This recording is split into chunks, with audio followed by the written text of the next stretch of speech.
In our study of the Buddha Dharma, the five skandhas discussed in the Shurangama Sutra are extremely important.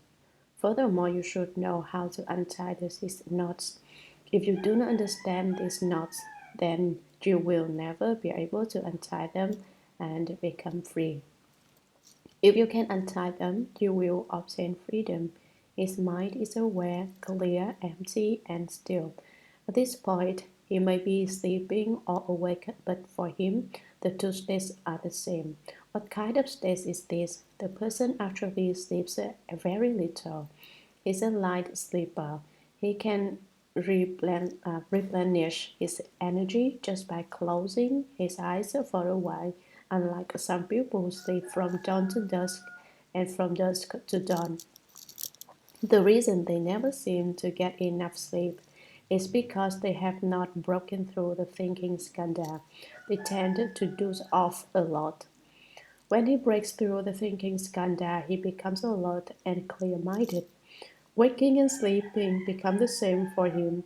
There is no difference. If you talk while he is asleep, he will hear you. That's a subtle and wonderful state. Don't think you can scold him while he is asleep, for he knows what you're saying. He just doesn't let you know that he knows. What a wonderful state that is! Some beings in the heavens neither eat nor sleep, and are always alert and wide awake. His mind is aware, clear, empty, and still, like a cloudless sky. There's a Chinese saying, no clouds for 10,000 miles, just 10,000 miles of sky. In the clear sky, the bright sun shines for thousands of miles around. In that state, the cultivator's mind is devoid of any coarse sense impressions.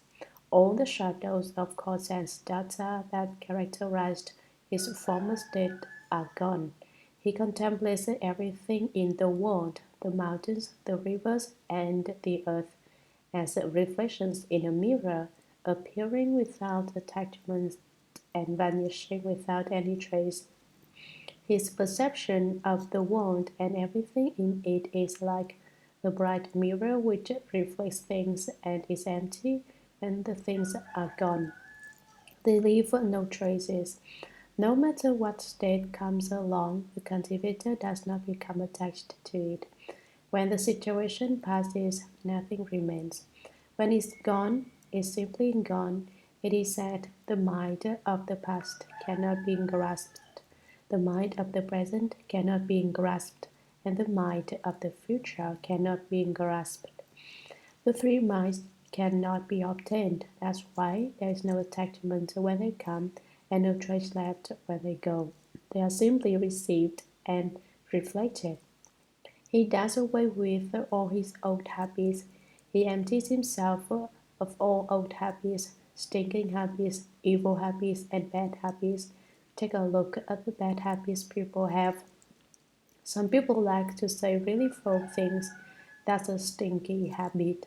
Some people say mean things. That's an evil habit. Some people are generally arrogant and haughty. We have so many bad habits, but that cultivator has gotten rid of all those habits, and only the essential truth remains. The only thing left is a thought of essential truth, which is the eighth consciousness. At this point, the first six consciousnesses and the seventh consciousness are all gone. Now only the eighth consciousness remains, and it must be transformed into the great perfect mirror wisdom of the Buddha. He has now reached this stage, but has not yet transformed it. That's what is meant by only the essential truth remains. Sutra. From this point on, as the origin of production and destruction is exposed, he will completely see all the 12 categories of living beings in the 10 directions. Although he has not fathomed the source of their individual lives, he will see that they share a common basis of life, which appears in a mirage, shimmering and fluctuating, and is the ultimate pivotal point of the illusory sense faculties and sense objects. This is the region of the formation skandha. Commentary. From this point on, as the origin of production and destruction is exposed, this refers to the origin of birth and death, which lies in the subtle movements of the seventh and sixth consciousnesses. At this point, the thinking skandha has been destroyed and the cultivator has reached the formation skandha. Therefore, as the origin is revealed, he will completely see all the 12 categories of living beings in the 10 directions. He exhaustively understands each of the 12 categories, which include beings born from eggs up to beings not completely without thought. Although he has not fathomed the source of their individual lives, he will see that they share a common basis of life, which appears as a mirage, shimmering and fluctuating. He does not completely understand how each individual came into being, but he does perceive the origin of all 12 categories of beings. This origin appears to him like a mirage. Sometimes in the spring, you may see what seems to be a body of water in the distance, but when you reach the spot, there is no water. Chuang Tzu called this marriage a a white horse, a poetic reference to the cloud of dust stirred up by a galloping horse. In the Shurangama Sutra, is literally called solar flames. It refers to the vapor that rises from the earth in the springtime, forming a marriage. It said that wherever these marriages appear, the geomantic properties are pretty good. Thus, whether the Buddhist sutras read solar flames or white horse, the reference is to marriages. Shimmering means that there's a bit of light but it's not clear.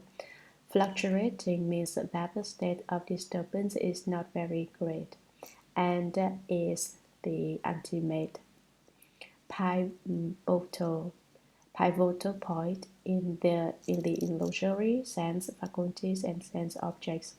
The six sense faculties are the eyes, ears, nose, tongue, body, and mind. These are all illusory, not real. In Chinese, pivotal point is expressed by characters for the pivot on which a Chinese door hangs and the place where the pivot is anchored so that the door can be opened and closed. Nowadays, we used to make metal hinges, but in ancient China, the doors were hung on pivots that were anchored in holes. This situation is known as the region of the formation skandha.